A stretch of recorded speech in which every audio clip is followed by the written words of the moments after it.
Hey, what's up guys? Nampak sedap kan? Hari ni kita nak buat kek pisang coklat chip. Kat dalam tu sangatlah moist, padat dengan coklat, yang lagi sedap kita hidangkan dengan sos custard. First korang ambil 6 biji pisang yang dah betul-betul masak. Jangan buang pisang tu walaupun kat luar rupa dia macam tu. Dia elok lagi sebenarnya. Kita lenyekkan kasar-kasar macam ni. Tambahkan 2 cawan tepung gandum, masukkan lagi setengah cawan. So 2 cawan setengah lah.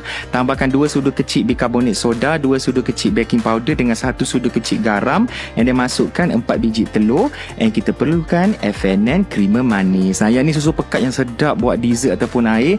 Memang rasa lemak berkrim, lemak-lemak manis kat dalam. Kita pakaikan dalam setengah cawan sahaja. And then masukkan 1 sudu kecil esen vanila. Ambil 1/3 blok butter. Korang cairkan, letak dalam tu. Itu je, simple je. Bahan dia campur-campur, campak-campak, gaulkan. And then masukkan 1 cawan chocolate chip ataupun chocolate coins. And then kita boleh letak dalam loyang lah. So adunan ni banyak sebenarnya. Korang boleh split 2 loyang sebenarnya. Lepas tu boleh bakar dalam oven pada suhu 100. Belum lagi, letakkan irisan pisang ke atas dengan coklat chip, bakar dalam oven pada suhu 170 Celsius selama 50 minit. Ok, next untuk kuah kita perlukan FNN creamer sejak. Yang ni pun lemak berkrim juga, sangat perfect buat dessert ataupun nak buat air. KA selalu guna air kan. So korang guna 1 tin, tambahkan setengah cawan air, 2 sudu gula, and then masukkan 1/2 sudu tepung custard. And KA lupa masukkan sikit 1 sudu kecil esen vanila. Aku lupa nak record. Kacang-kacang baru masukkan dalam kuali, masak sampai dia pekat, yang boleh letak kat tepi lah. Ok, kita punya kek pun dah pun siap. Cantik rupa dia, macam hantaran kahwin kan. Kalau aku kahwin, aku nak 7 dulang kita punya kek pisang coklat ni. Tak adalah gurau je. Ok, boleh potong, nampak dia nyok-nyok gedik-gedik lagi kat tengah tu. Maknanya dia moist kat dalam lah.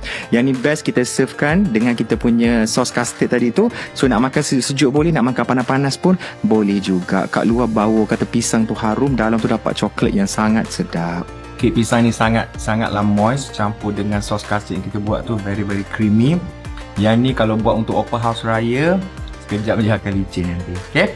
So jangan lupa cuba dekat rumah nanti. Selamat berpuasa dan selamat hari raya.